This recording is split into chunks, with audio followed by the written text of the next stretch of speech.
Whether you dream of being a flower farmer or you just want to grow flowers for your kitchen table, I'm Lisa Mason Ziegler. I'm glad you're here. Let's jump in.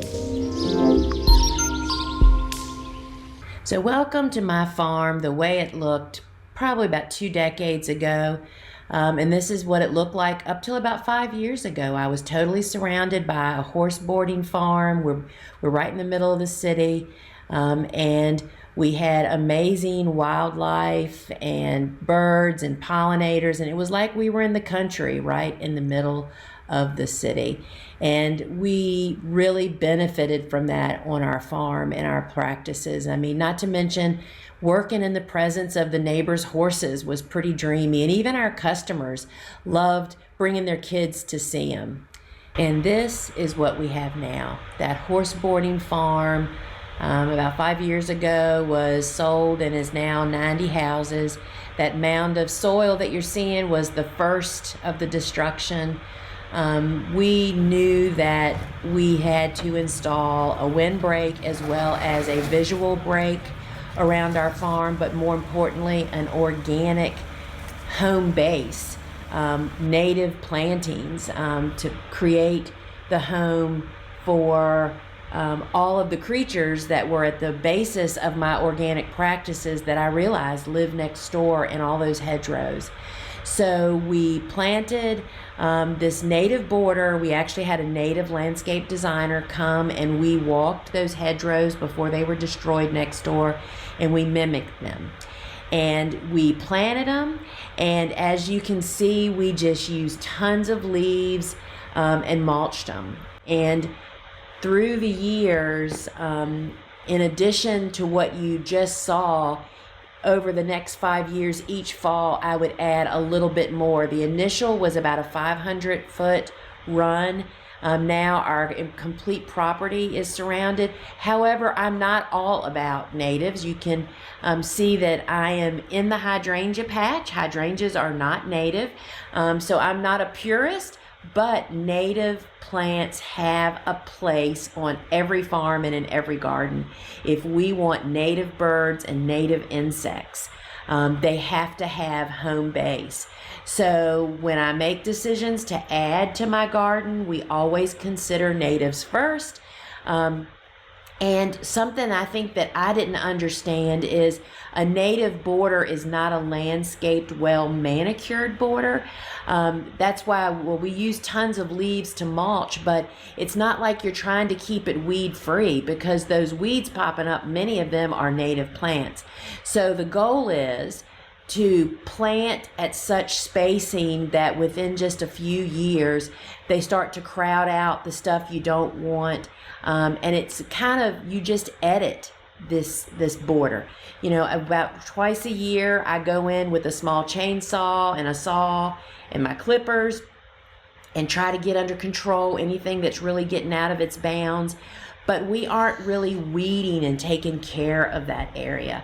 And we just keep adding more and more. Now, this is a new area that looks like a bit of a mess right now. In fact, my husband just asked recently, is it supposed to look like that? When it's first starting, it is going to be weedy, and it's going to kind of make you crazy. But as it grows, you can see what's on my right doesn't really have that. The plants are big enough now that they shade out those aggressive weeds.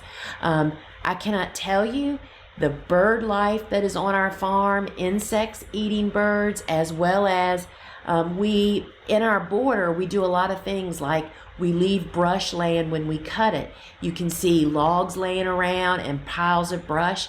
Those are all for insects, and the birds that we want eat those insects. And then we love having our native island, which is full of, it doesn't look like much now, but in the summer, this native island is 6 to 8 feet tall with lots of native flowers in there that we cut from, but they also support the organic or the beneficial creatures on our farm.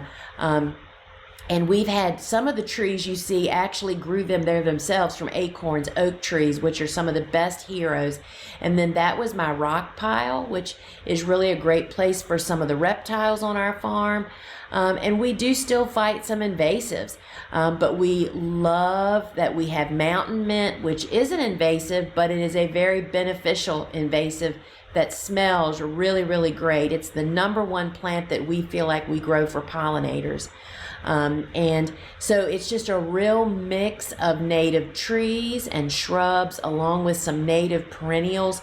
It is not a neat, well-kept border. It is a screen from our neighbors. It has some invasives in there. There's an invasive honeysuckle. It blocks the wind. It provides home base. It provides a place for birds and beneficial creatures to have babies, to live, to hide, to winter over. And we just don't do much tending to it. This time of the year that you're seeing this, the leaves are off of a lot of stuff. Normally you can't see my neighbors' homes and white fences. But it's beneficial, and you can just see my entire property is pretty much encased now with native borders. And those native borders just really are the backbone foundation of the way that I garden, because we encourage the beneficial creatures to come and stay on the farm. And we just walked into what I've called Tucker's, it's our dog yard. It's just an area of our farm that's sectioned off that Tucker is okay to be loose in there safely, meaning he's not really going to escape. There's nothing in there he can really mess up, and I can put him in there. That's where he is when I'm working down in the garden when I can't supervise him. And in here is one of our hydrangea groves, which again, hydrangeas are not natives, but they're understory to native hollies, native southern wax myrtles, which are just so very, very huge. There's Lenten roses in here, which are not natives. So I mix them up, but the foundation of this entire area of our farm that surrounds our farm is native plants, because our goal is for birds and beneficials to come in and feel like they never want to leave. They can find everything they need here, and that's what supports my organic growing practices here on my farm. Without that farm next door, I got really scared and jumped into action, and I want to just say you can do it, and you can do it quickly. 5 years ago is how old that big border we just walked by is, and times flew, and here is our old dead tree that is just so full of insects, and the woodpeckers feast here. So we love living with all of the wildlife and having it help us. And now we're exiting Tucker's dog yard into the bigger fenced in area, which is my flower farm.